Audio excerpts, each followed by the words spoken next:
So, hello, my name is Julissa. As mentioned, I'm a lawyer. That's very scary. But yes, I'm a lawyer in New York City, and I was part of the Biden administration, and I'm also helping to run Columbia University during these years of distress. Um, I'm going to go through some of the issues at hand here involving the question of governance and the importance of global governance, as mentioned by many of you and during this this presentation, this 2-day seminar. Um, as you all know, the AI doesn't stop at borders, and neither does its impact. And why do we need coordination and governance? The answer lies in the nature of the technology itself, as defined by the different legislative laws and packages that have passed through the different organizations that are represented here today and others, from the European Union to the OECD. We have seen many different attempts at regulating and attempting to govern this phenomena. We have the European Union Act, obviously the OECD AI principles, ISO, and in the case of the United States, you also have a framework created by and issued by the U.S. National Institute of Standard and Technology, the NIST. We're trying to ensure that we have a standard definition, as mentioned before, that is conceptual enough and can be applied in a way that there's some universality, including the idea that artificial intelligence should be machine-based, adaptive, and environment shaping. The need for coordination is based on essentially three set of problems or concepts. The race to the bottom, the risks associated with essentially companies and others engaging in forum shopping to find the most permissive jurisdiction in order to operate. The risk of jurisdictions lowering their standards in order to attract big business and startups and corporations, mostly American, move to their country and their sovereign. There's uncertainty. It's harder for companies to comply with overlapping and often contradictory regulations. And obviously, this concept, this idea also leads to great inequality. You face the risk of creating a two-tiered global AI order governed and controlled by few countries like the United States and other large ones like China, and harder for low middle-income countries to benefit from AI's transformative potential. We have, as you all know, several attempts at creating some form of governance structure. The OECD principles that Carmen has been so active with, it's very much value-based concerning governments, organizations, and has specific recommendations for public policy and international cooperation. Then you have the attempt more recently by the G7 in Japan, including international guiding principles for organizations developing advanced AI systems and comprehensive policy frameworks that include standards and possibilities of auditing impact. The hardline instruments, those prior ones were soft, hardline instruments that we have in the books. I love to look at the big ones, the large ones like the EU Act, AI Act, which are very much what folks know and can look at as a point of reference. But as a good New Yorker, I also like to look at local law. So my city, greatest city on earth, before there was an EUA Act, actually had its own local law. And it was based on concepts related to bias and profiling in the labor market.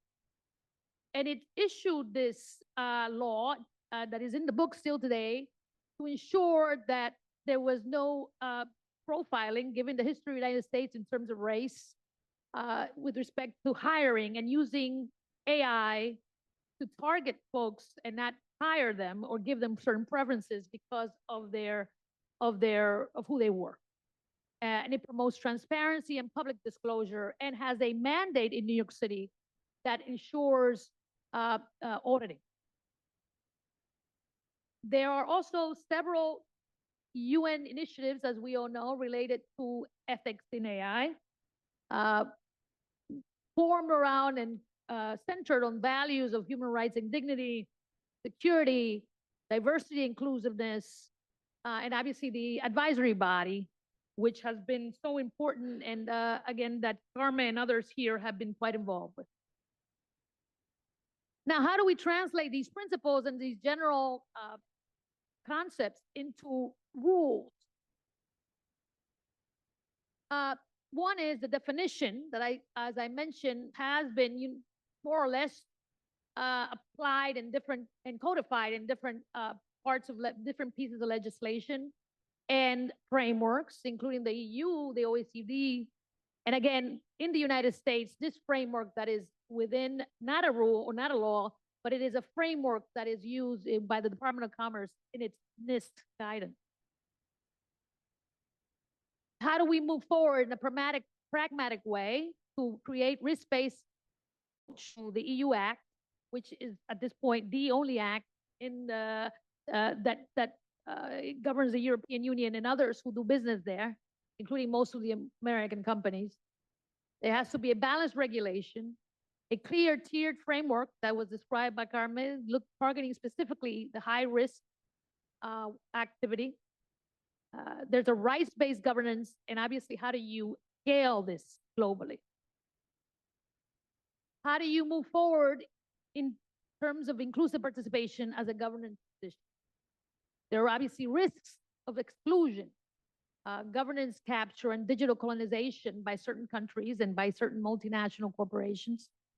There's legitimacy and compliance gap. There's bias and context-blind regulation. We've seen that in the case of the United States. And you have key initiatives that promote certain guidelines, inclusive participation, primarily from the United Nations system. Then you have the serious number of regulatory bodies and guardrails that must be used to ensure some form of mutual interoperability. There's to enable conformity assessments of AI systems to be recognized across borders and reduce compliance burdens, there must be some mutual recognition of conformity. There should be an establishment of some form of board to ensure that there is a coordination and standard setting and definitions across the map. And there's a launch of a global capacity building fund and other means of training and educating folks. I have here several action items for policymakers here and in the US, but I must say, how do you manage this governance and policy in light of this President Trump's position that America must go first? And as mentioned by Michaela, a week or two after President Biden left the office, President Trump issued his own executive order focusing on the United States and its dominance in AI based on national security and competitiveness. That assumes the United States doesn't have a governance structure and regulation. I fear that I got to tell you, I think that is exaggerated. The United States is the most litigious country in the world. That's why we have so many lawyers. And I have never been as busy as I'm now litigating around the IE, the artificial intelligence space. We have 30 federal laws in the book, not comprehensive as you all could imagine as the European Union one. 30 federal laws that specifically target artificial intelligence, 700 state initiatives. Remember, we're 50 states that target artificial intelligence by name. And then we have the old law, the antitrust laws of the 1930s, the Copyright Act, the privacy laws. And we're using those laws and those rules extensively every day to defend and accuse and fight to ensure that there is some justice related to the application of artificial intelligence and the conduct of companies and individuals that operate in that space. So I think it is exaggerated that there is no governance and there are no rules, at least in the case of the United States.